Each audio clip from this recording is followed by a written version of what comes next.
तेरे बेटे को ईटू लगा देंगे, तहसीलदार लगा देंगे, थाना लगा देंगे, सिपाही लगा देंगे। आज नहीं, कहते हैं भाई हमारा बेटा अगर योग्य है, आज मनोहर जी के नेतृत्व में लोग मानते हैं भाई अगर मैं योग्य हूँ, मैं बेटे मेरा पढ़ा लगा लग जाएगा।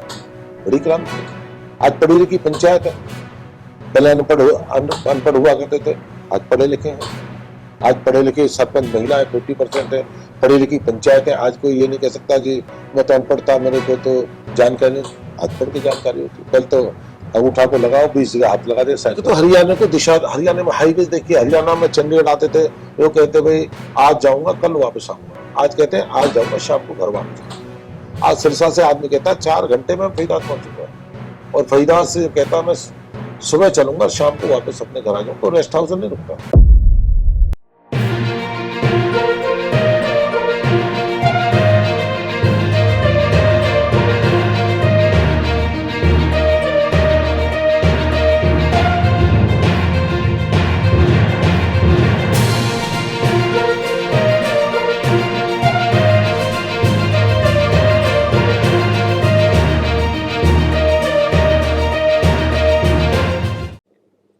नमस्कार, स्वागत है आपका राजनीति.com में। मैं हूं आपके साथ केशव कुमार। आज मुखातिब करा रहे हैं आपको हरियाणा की राजनीति में अपनी दमदार पैंठ रखने वाले एक राजनेता के साथ। ऐसे राजनेता जिनके बारे में, जिनकी विधानसभा, जिनके हल्के के लोग कहते हैं कि नेता कम है, समाज सेवी ज्यादा है, हमारा अपना ज्यादा है। एक ऐसे नेता जो कि अपनी कार्यशैली के लिए जाने जाते हैं, जो कि अपने मृदुभाषी स्वभाव के लिए जाने जाते हैं। एक ऐसे नेता जिनके पास कैबिनेट में बड़े पोर्टफोलियोज हैं। आपको मुलाकात करा रहे हैं मनोहर सरकार में कैबिनेट मंत्री मूलचंद शर्मा जी के साथ। सर, बहुत स्वागत है आपका हमारे चैनल पर। सबसे पहला सवाल सर, बुनियादी सा सवाल, मूलभूत सा सवाल।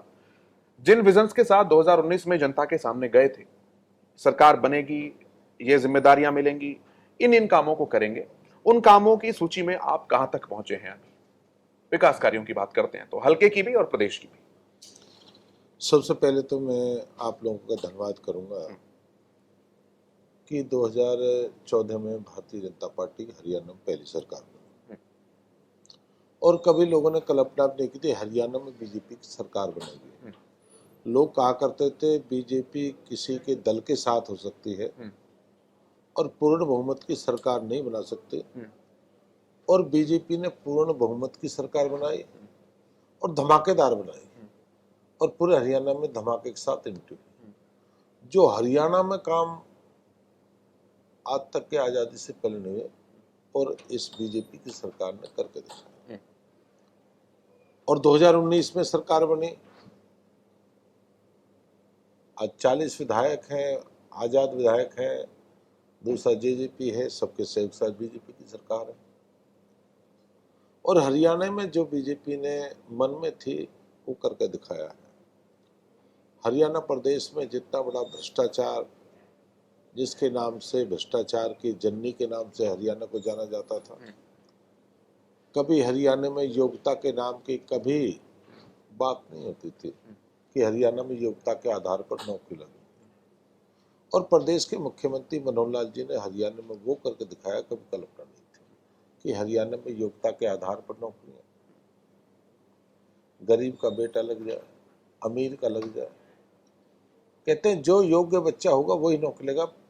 अब चुना नहीं जाएगा, ना खर्ची ना पर्ची। आप तो गरीब का बेटा बेटी नौकरी लग सकता है जिसने योग्यता के आधार पर नौकरी की है। पहले नेता चुनते थे, नेता का बेटा लगेगा, नेता की सिफारिश से लगेगा। उस भ्रष्टाचार खत्म हुआ। जहां जहां भ्रष्टाचार को, मैं तो नहीं कहता सब कुछ खत्म हो गया, पर भ्रष्टाचार को हरियाणा में लगाम लगाने का काम प्रदेश के मुख्यमंत्री मनोहर लाल जी ने किया। हरियाणा में ये भी कहना समानता के आधार पर विकास हरियाणा में होगा, कि हमेशा विकास होता था भाई ये मुख्यमंत्री का इलाका है, ये मंत्री का इलाका है, ये अपने चहेते लोगों का। सबका साथ, सबका विकास, सबका विश्वास, उस नारे को लेकर आगे बढ़े। आज हरियाणा में आज 22 के 22 जिले हैं, सबका विकास है, समानता के आधार पर विकास है। चाहे मंत्री का इलाका हो, चाहे एमपी का हो, चाहे मुख्यमंत्री का हो, सबका विकास समानता के आधार, पॉपुलेशन के आधार पर पूरे हरियाणा में विकास हुआ। और हरियाणा में कभी ये भी नहीं था कि पानी जल से नल, जल से नल, क्यों हमारा हरियाणा में खाड़ी का इलाका बहुत है, पूरा हरियाणा जल से नल तक जोड़ा है। और हर घर तक नल पहुंचाने का काम किया है। आज पानी हर घर में जल नल से मिल रहा है, इस बड़ी योजना को। स्वच्छ जल है और वो। सच। दूसरा, हरियाणा में जितना किसानों के नाम की बात करें, किसानों के नाम से भी किसानों के नाम की राजनीति हुआ करती थी, SYL के नाम की राजनीति, मुद्दा ही नहीं था, इसी पर हरियाणा बदल जाया करता था। प्रदेश के मुख्यमंत्री मनोहर लाल जी के नेतृत्व में आज जो ओलावृष्टि या ओलावृष्टि के नाम थे, खराबा के नाम से, बाढ़ के नाम से जितना पैसा किसानों को दिया, हरियाणा में तो रिकॉर्ड कायम हुआ। पूरे समय जितना कांग्रेस का समय रहा और जो 8 साल का समय रहा, ये आंकड़े सबके सामने हैं। आंकड़े जाकर आंकड़े उससे निकाल लेना। नैनपाल जी उसमें वेयर हाउस का है, सारी जानकारी आपको दी होंगी। तो मैं कि जब खराब हुआ तो मैं पलवल का उदाहरण दे रहा हूँ। पलवल में 200 करोड़ रुपए दिए थे मुख्यमंत्री ने। पूरे हरियाणा में ओलावृष्टि के नाम से 1800 करोड़ रुपए दिए थे। एक समय जब मुझे पता है, जब ओलावृष्टि हुई थी पलवल जिले में और फरीदाबाद जिले में 69 करोड़ रुपया, पूरे आज तक के 69 करोड़ पूर्व की सरकार में मिले नहीं। 200 करोड़ पलवल को नहीं मिले, पूरे हरियाणा को नहीं मिले। इतनी बड़ी जो मुख्यमंत्री दिए, प्रधानमंत्री 5 एकड़ से कम वाले 2000 रुपये उनके फसल के नाम से मिलते हैं, कभी मिलते हैं।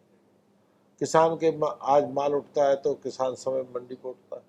मैं ये कहता हूँ, एक नया इरिगेशन की बात करूँ या दूसरे हर क्षेत्र में बहुत लंबा समय लगेगा। प्रगतिशील सरकार जो है वो कही जा सकती है। और मैं कहता हूँ हरियाणा को दिशा, हरियाणा में हाईवे देखिए। हरियाणा में चंडीगढ़ आते थे, लोग कहते भाई आज जाऊंगा कल वापस आऊंगा, आज कहते हैं आज जाऊंगा शाम को घर वापस लौटूंगा। आज सिरसा से आदमी कहता है 4 घंटे में फरीदाबाद पहुंचूंगा, और फरीदाबाद से कहता मैं सुबह चलूंगा और शाम को वापस अपने घर आ जाऊंगा, कोई रेस्ट हाउस नहीं रुकता।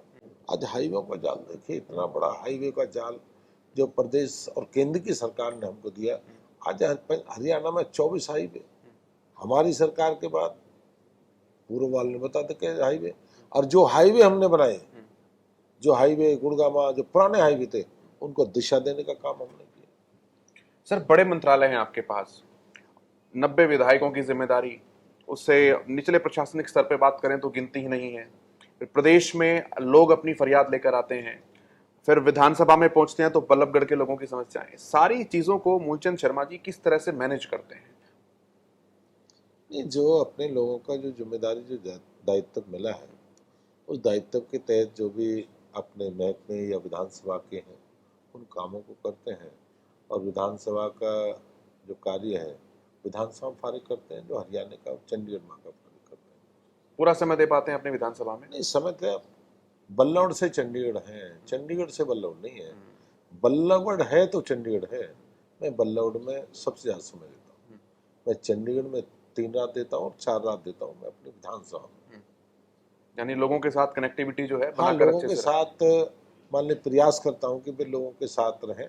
और मैं जब रहता हूँ अपने ऑफिस में जाता नहीं, अपने विधानसभा में ही रहता हूँ। और मैं ज़्यादातर अपनी विधानसभा के काम में छोटे मोटे सबकी जानकारी रखता हूँ, जिससे क्या काम तो सब नहीं हो सकते, प्रयास करते हैं काम करने का, प्रयास करते हैं भी काम हो।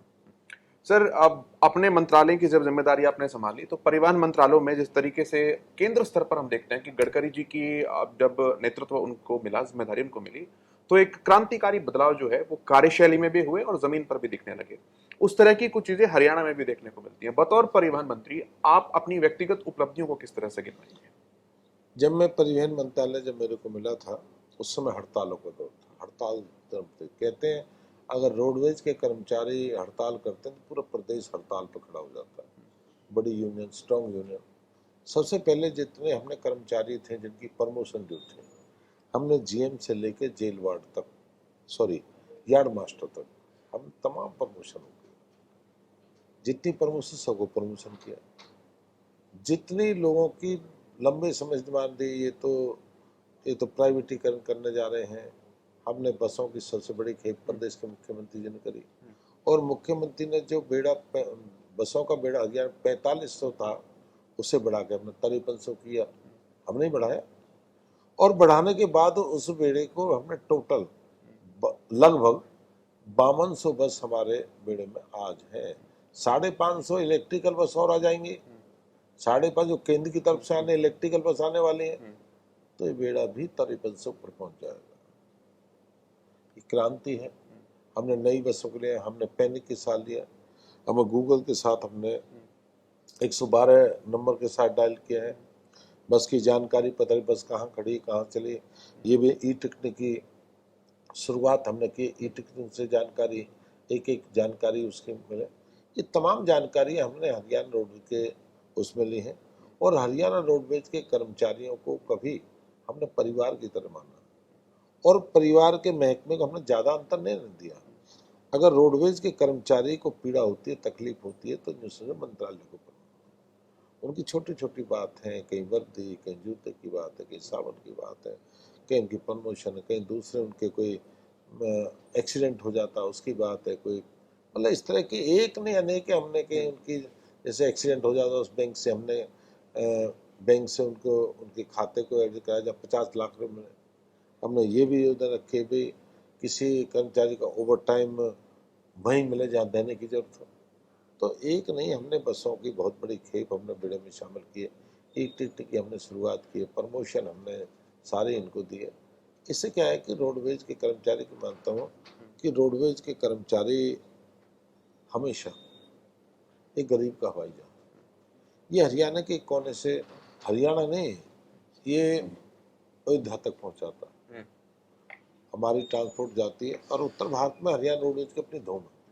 लोग कहते हैं रोडवेज की अपनी धूम है, और रोडवेज की धूम लोग जब उत्तर भारत में कहते हैं, कोई हिमाचल पंजाब में नहीं बैठेगा, हिमाचल बस है कि रोडवेज की बस आ रही है, रोडवेज की बस को पसंद करता कि हरियाणा रोड समय पहुंचाती है, शताब्दी की रफ्तार से चलती हाँ है। उसका अपना पैमाना है, शताब्दी की तरह से पहुंचाएगी, वो दिल्ली पहुंचा देगी, और भरोसा भी है। तो इसलिए रोडवेज के कर्मचारियों पर हम भरोसा भी करते हैं, और वो सरकार पर भरोसा करते हैं। बहुत बढ़िया रोडवेज के कर्मचारी। जैसे पड़ोसी राज्यों की भी तालमेल की जरूरत पड़ती है, जैसे दिल्ली से एम्स से लेकर बल्लभगढ़ तक बस चलाई गई, ऐसे ही नजफगढ़ से लेकर और एम्स बाड़सा तक बस चलाई गई, तो उनके साथ भी तालमेल की आवश्यकता रहती है क्या? ना हम करते हैं अपने, जैसे दिल्ली है, दिल्ली पंजाब है, हिमाचल है, उत्तराखंड है, उत्तर प्रदेश है, राजस्थान है, हमारा सब तालमेल नेटवर्क रहता है। भाई हम समय पे परमिट है, कितने परमिट देने हैं, सारी बसों का। ऐसा नहीं कि बस ये कोई महकमा जितना ट्रांसपोर्ट का महकमा है, इस सेवा का महकमा है, माध्यम सेवा का। धार्मिक स्थल है, में धार्मिक स्थल पर बस जानी है तो तीर्थों में बस जाती है।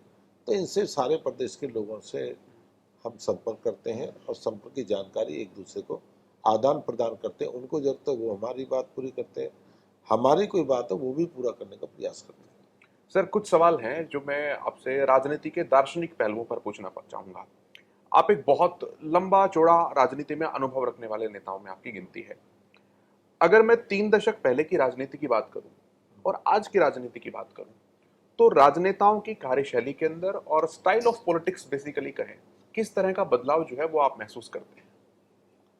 आज मैं 37 साल मेरे राजनीतिक जीवन, और बहुत बड़ी क्रांति, बहुत बड़ा, जैसे जैसे मोबाइल की क्रांति आई वैसे ही नेताओं की क्रांति आई। आज ग्रामीण या वोटर को किसी को आप झूठ नहीं बोल सकते। पहले झूठ बोलते थे, और मुझे तो ये जानकारी मिली, पहले तो कहते पानी पे सत्ता बदलती थी। कहते थे भाई हमें जो भाखड़ा डैम से पानी मिलता है, पानी से बिजली निकाल ली जाती है, और बिजली निकाल के खेतों में पानी ताकत निकाल ली जाती है, उस पर राज बदल जाते थे। छोटे छोटे मुद्दों पर आज ऐसा नहीं है। आज लोग मुद्दों के साथ जुड़ते हैं, मुद्दों की बात करते हैं, और अपने पराये को भी पहचानते हैं। जातिवाद को भी नहीं मानते लोग आज। ना ना ना ना, आज देश के हित की बात करते हैं, प्रदेश के हित की बात की, जातिवाद पर नहीं। जब जातिवाद पर बहुत बड़ी क्रांति, बहुत बड़ी क्रांति कि लोगों की राजनीतिक सोच, विचारधारा, आप इनको पहले की तरह नहीं कह सकते भाई ये उस कौम से हैं, वो हरियाणा का वो इसके पार्ट है, उत्तर हरियाणा में उसको वोट जाएंगे ना। अपनी सोच है, विचारधारा है, और लोगों को क्लियर चाहिए। लोग जागरूक हुए हैं मतलब। हाँ, लोग जागरूक। अब ये नौकरी के नाम से नहीं बहका सकते भाई नौकरी लगा देंगे, नौकरी आपको। आज तो लोग कहते हैं अगर मेरा बेटा मेरिट पर होगा तो नौकरी लग जाएंगे, मेरा बेटा मेरिट में नहीं, नौकरी नहीं लगेंगे। पहले तो ये क्या आते थे, इसके छोरे को नौकरी लगा देंगे, तेरे बेटे को ईटीओ लगा देंगे, तहसीलदार लगा देंगे, थाना लगा देंगे, सिपाही लगा देंगे। आज नहीं, कहते हैं भाई हमारा बेटा अगर योग्य है, आज मनोहर जी के नेतृत्व में लोग मानते हैं भाई अगर मैं योग्य हूँ, मैं बेटे मेरा पढ़ा लगा तो लग जाएगा। बड़ी क्रांति है। आज पढ़ी लिखी पंचायत है, पहले अनपढ़ हुआ करते थे, आज पढ़े लिखे हैं। आज पढ़े लिखे सरपंच महिलाएं 50% है, पढ़ी लिखी पंचायतें। आज कोई ये नहीं कह सकता जी मैं तो अनपढ़ था, मेरे को तो जानकारी नहीं। आज पढ़ के जानकारी होती। पहले तो अंगूठा को लगाओ, 20 जगह हाथ लगा दे, साइन कर अखबार के दे। अच्छा, लोगों के जागरूक होने से जाहिर सी बात है कि राजनेताओं को भी, नेताओं को भी अपना स्टाइल ऑफ पॉलिटिक्स चेंज करना पड़ा। मेहनत ज्यादा हो गई इसका मतलब पहले की तुलना में अब। नहीं, मेहनत तो ज्यादा होगी, मेहनत कम भी हुई है। समझाने आसान है, बताना आसान है। पहले ट्रांसफर के नाम से हुआ करता था, मास्टर सुबह शाम तक सेक्रेटरी पर कब्जा रहा करता था। आज ऑनलाइन पॉलिसी है। पहले ट्रांसफर ही मास्टर सत्ता को बदला करते थे। आज तो 3 ऑप्शन है, 3 भर दीजिए, 1 ऑप्शन पे हो जाएगा आपका। आने की जरूरत नहीं है। 8 साल से मैं तो टीचर देख नहीं रहा कोई हरियाणा से अध्यापक, कोई कंवरपाल गुर्जर के पास भी आप गएंगे जी जी। कोई टीचर, मेरे अपने लेक्चर प्रोफेसर से उच्च शिक्षा मेरे पे है, यहाँ पे भी कोई नहीं आता। हमने ऑनलाइन ट्रांसफर कर दिया। तो बहुत चेंज क्रांति हुई है, चाहे ट्रांसफर पॉलिसी हो, चाहे नौकरी की पॉलिसी हो। आदमी सोया नहीं कर, चंडीगढ़ से चला करता था बस में, विद अपने एमएलए हॉस्टल, ऊपर से नीचे से 500-500 आदमी मैंने सेक्रेटरी 500-500 आदमी सेक्रेटरी में देखे। जब सेशन चला करता था चंडीगढ़ भरा रहता था, जब ट्रांसफर कराना है वहीं मिलेंगे, विधायक मिलेगा, मंत्री मिलेगा, मुख्यमंत्री। आज ऐसी कोई बात ही नहीं। बहुत कुछ लोग ऐसे आते होंगे जो अपने कामों को लेकर जाहिर सी बात है आते ही होंगे। कुछ काम ऐसे हैं जो होते भी हैं, कुछ काम ऐसे नहीं है जो नहीं होने वाले होते हैं, अप्रासंगिक से काम है। तो उस तरह के लोगों को आप बतौर मंत्री किस तरह से मैनेज करते हैं? क्योंकि आप तो समझते हैं कि ऑनलाइन चीजें हो गई हैं, वो संभव नहीं है, लेकिन उन्हें तो लगता है कि मंत्री जी के हाथ में सब कुछ है। तो नहीं, नाराज भी होते होंगे कुछ लोग। ऐसा नहीं है। अब समझने लग लो। पहले हम नौकरी की बात नहीं समझते, अब कहते हैं भाई डीसी रेट के लगा दो, बच्चे को चिपकाओ। हम कहते हैं भाई अपने ऑनलाइन पोर्टल पे करिए, आप रजिस्टर करिए, तब होंगे। लोग नहीं माने, अब लोग मान गए हैं कौशल विकास से बच्चे लगेंगे। लोग समझ रहे हैं इस बात हाँ, लोग समझ रहे हैं। धीरे धीरे किसी समय के आने के लिए समय लगता है भाई। किसी के समय के समय लोग मुफ्त की चीज मांगते, कहते मुफ्त की बिजली दे दो, मुफ्त का राशन दे दो, मुफ्त की वो नहीं दे दो, मुफ्त। लोग कहते ना मुफ्त नहीं चाहिए। हरियाणा के लोग कहते मुफ्त नहीं चाहिए। अगर मुफ्त आज बढ़ गया तो कल को ये मानते हैं ये सारा जितना लोड है सब खजाने पा जाएगा, विकास भी रुक जाएगा। हरियाणा का तो अजब गजब आदमी है। हरियाणा का तो आदमी पहले समझता।